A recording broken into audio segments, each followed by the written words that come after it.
नमस्कार दोस्तों। आज हम आपको बताएंगे कि जो आपका वास्तु कंसल्टेंट है उसको थोड़ा बहुत एस्ट्रोलॉजी का ज्ञान क्यों होना चाहिए, क्या फायदा मिलता है उसका। बहुत ज्यादा नहीं पर एक लेवल तक उसको आना चाहिए कि कुंडली देख के आदमी ये बता सके कि उसका कौन सा ग्रह अच्छा है कौन सा ग्रह खराब है। इतनी जानकारी आपके वास्तु कंसल्टेंट को होनी चाहिए। देखिए, अगर बहुत अच्छा वास्तु कंसल्टेंट है उसको ज्योतिष का थोड़ा बहुत ज्ञान जरूर होना चाहिए। अगर ज्योतिष का भी उसको इक्विवेलेंट अच्छा ज्ञान है तो आपके लिए वेल एंड गुड है कि आप अपने घर को बहुत अच्छे से डिजाइन कर पाएंगे। ठीक है। और आज हम आपको एक चीज और सिखाएंगे कि हम अपने प्लॉट्स में ग्रहों को कैसे बैठाते हैं, मतलब आप किस दिशा में कौन सा ग्रह होता है, हम ये आपको आज बताएंगे। ठीक है।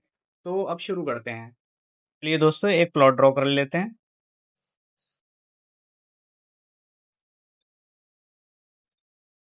ये हमारा एक प्लॉट हो गया। अब इसमें हम डायरेक्शंस मार्क कर लेते हैं। ये हो गया हमारा ईस्ट डायरेक्शन, ये हो गया हमारा वेस्ट डायरेक्शन, ये हो गया हमारा नॉर्थ डायरेक्शन और ये हमारा हो गया साउथ डायरेक्शन। अब इसके हम डायगोनल डायरेक्शन भी मार्क कर लेते हैं। ये हो गया हमारा नॉर्थ ईस्ट डायरेक्शन, ये हो गया हमारा साउथ ईस्ट डायरेक्शन, ये हो गया हमारा साउथ वेस्ट डायरेक्शन और ये हो गया हमारा नॉर्थ वेस्ट डायरेक्शन। ठीक है। जिनको हम दूसरे नाम से भी जानते हैं, नॉर्थ ईस्ट को हम बोलते हैं ईशान कोण, साउथ ईस्ट को हम बोलते हैं आग्नेय कोण, साउथ वेस्ट को हम बोलते हैं नैऋत्य कोण और नॉर्थ वेस्ट को हम बोलते हैं वायव्य कोण। ठीक है। उम्मीद है आपको इतना समझ में आ गया होगा। अब हम इसमें नवग्रह कैसे स्थापित होते हैं वो हम आपको बताते हैं। ठीक है। तो जो नॉर्थ ईस्ट के देवता होते हैं उनको बोला जाता है जुपिटर, मतलब गुरुदेव। ठीक है। पूर्व के दिशा तो सभी जानते हैं, भगवान सूर्य होते हैं।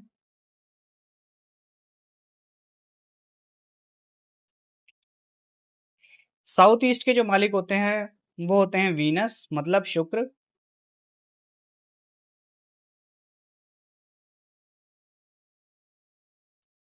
साउथ के जो मालिक होते हैं वो होते हैं मंगल।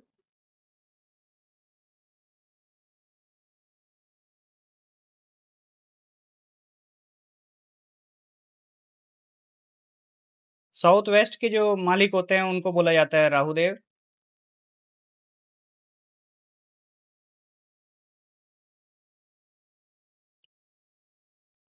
पश्चिम दिशा के जो मालिक होते हैं वो होंगे भगवान शनि।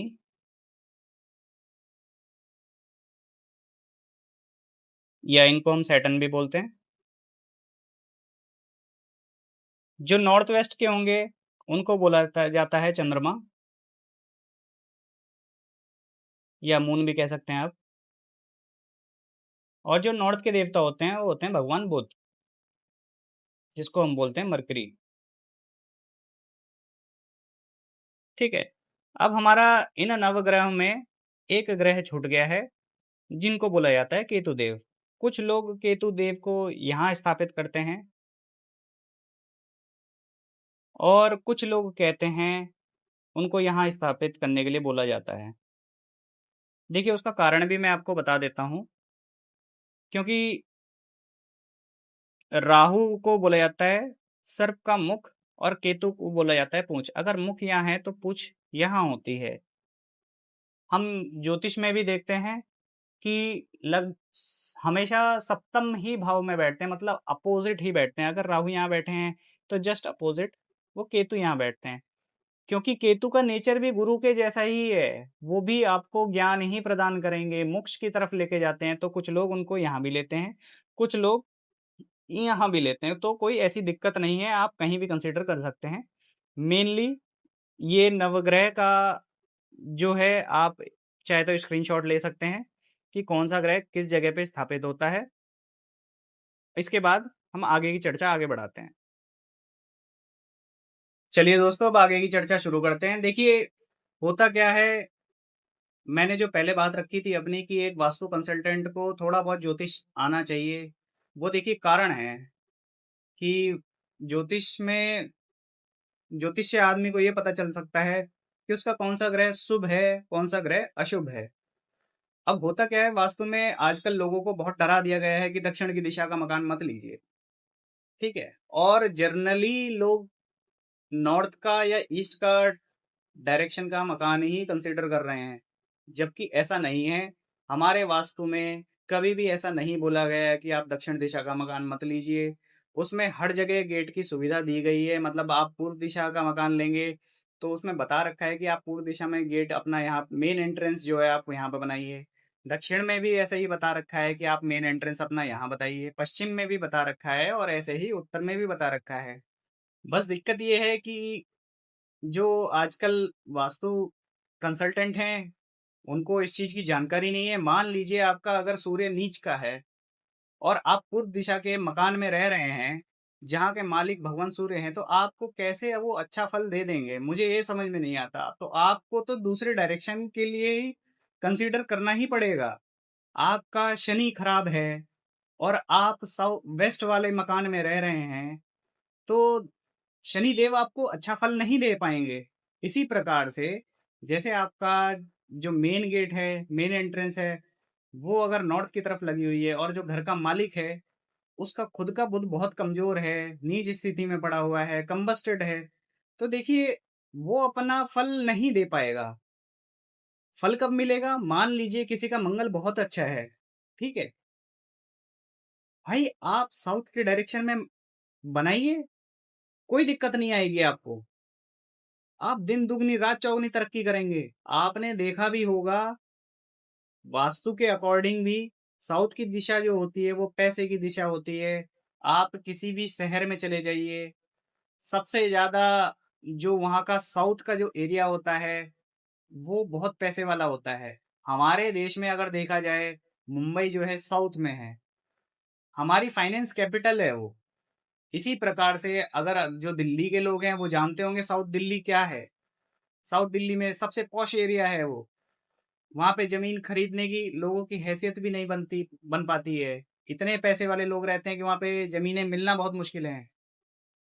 तो देखिए, एक अच्छे वास्तु कंसल्टेंट को एक अच्छा ज्योतिषी होना भी जरूरी है, जिससे वो अपने क्लाइंट को अच्छे से गाइड कर पाए कि आप इस दिशा के मकान में रहिए, आपको बहुत फायदा मिलेगा। मैंने जैसे अभी आपको एक्सप्लेन कर दिया। मान लीजिए किसी लोग आजकल पूर्व और उत्तर के मकान बहुत भर भर के देख रहे हैं कि भाई हमें तो यही चाहिए। आज आजकल के लोगों को क्या हो गया, लोगों को लगता है कि वास्तु बहुत छोटी सी चीज है। एक किताब हमें रेलवे स्टेशनों पे, बस स्टैंडों पे ज्योतिष और वास्तु की आजकल किताबें मिल जाती हैं। एक किताब पढ़ के लोग सोचते हैं कि हम तो वास्तु कंसल्टेंट हो गए। ऐसा नहीं होता जी। कई चीजें, ये बहुत गूढ़ ज्ञान है, बहुत चीजें देखनी पड़ती हैं। ऐसे ही आप कंसल्टेंट नहीं बन सकते हैं। ठीक है। जब तक आपको ज्ञान नहीं है तब तक आप कंसल्टेंट इतनी जल्दी नहीं बन पाएंगे। देखिए होता क्या है कि जो एक किताब आपने पढ़ ली उसने बता दिया कि आप यहाँ पे बनाइए, और एक भ्रम फैल चुका है समाज में कि नॉर्थ या ईस्ट का ही डायरेक्शन का आप मकान लीजिए। ऐसा कोई जरूरी नहीं है। आप कहीं का भी मकान ले सकते हैं, किसी भी दिशा का मकान ले सकते हैं। सभी दिशाएं शुभ होती हैं, सभी दिशाएं भगवान की बनाई हुई हैं, वो सभी शुभ हैं। उसमें हमें एक्चुअल में एक अच्छी एंट्री चाहिए होती है कि कौन सी एंट्रेंस पे हम लगा रहे हैं गेट। अपना मेन एंट्रेंस जो है किस जगह पे लगा रहे हैं। एक तो मान लीजिए आप अगर जैसे पूर्व दिशा में लगा रहे हैं, तो उसका जो तीसरा या चौथा पद है वो आपका अच्छा होना चाहिए, मतलब आप मेंटेनेंस वहां पे डालिए। दूसरा, आपका सूर्य अगर अच्छा है तब आपको वो दिशा बहुत अच्छी सूटेबल रहेगी, आप वहां पे तरक्की करेंगे। सूर्य आपका नीच का है तो आपने एंट्रेंस तो लगा ली वहां पे, आपको इतने अच्छे फल नहीं मिलेंगे। आपको मतलब वास्तु के अकॉर्डिंग तो फल मिलेंगे थोड़े बहुत कि हाँ भाई आपने शुभ दिशा में मकान बना लिया है, आपका शुभ दिशा का एंट्रेंस हो गया। पर जो कैपेसिटी आपकी होनी चाहिए कि मान लीजिए आपकी 100% कैपेसिटी होनी चाहिए, आपको जो फल मिलेगा लगभग 50% से भी नीचे का मिलेगा। क्योंकि अगर आपका सूर्य नीच का है तो वो अपना फल जरूर देगा, क्योंकि वो उस दिशा का मालिक है। वो अपने उतने अच्छे परिणाम आपको नहीं देने देगा, किसी भी हाल में नहीं देने देगा। इसी प्रकार से मान लीजिए कोई अपना, कोई किसी का मंगल उच्च का है, बहुत अच्छी राशि में बैठा हुआ है, अपनी ही राशि का बैठा हुआ है, बहुत पराक्रम लिए बैठा हुआ है और उसने अपना साउथ का एंट्री बना ली और अच्छे पद में उसने एंट्री दी है अपनी। तो ये समझ लीजिए उस शहर में शायद उससे ऊपर का आदमी कोई नहीं मिलेगा आपको। तो ये फ़र्क होता है कि जब हम ज्योतिष और वास्तु को दोनों को एक साथ मैच करके हम चलते हैं, तब ये फ़ायदा हमें मिलता है। ठीक है? आपको अगर इससे रिलेटेड कोई भी क्वेरी हो, कोई दिक्कत हो, कुछ समझ में ना आए हो, आप नीचे कमेंट बॉक्स में कमेंट कर सकते हैं। मैं हमेशा कोशिश करता हूँ, मैं लगभग सभी कमेंट का रिप्लाई करता हूँ। आपको जो भी जिज्ञासा हो वो आप पूछ सकते हैं। ठीक है? बाकी आप हमारे चैनल को लाइक एंड सब्सक्राइब करें। आपको थोड़ा सा भी लगता है कि कुछ हमने आपको नया सिखाने की कोशिश करी, कुछ अच्छा बताने की कोशिश करी, तो हमारे चैनल को लाइक एंड सब्सक्राइब करें। ठीक है, धन्यवाद।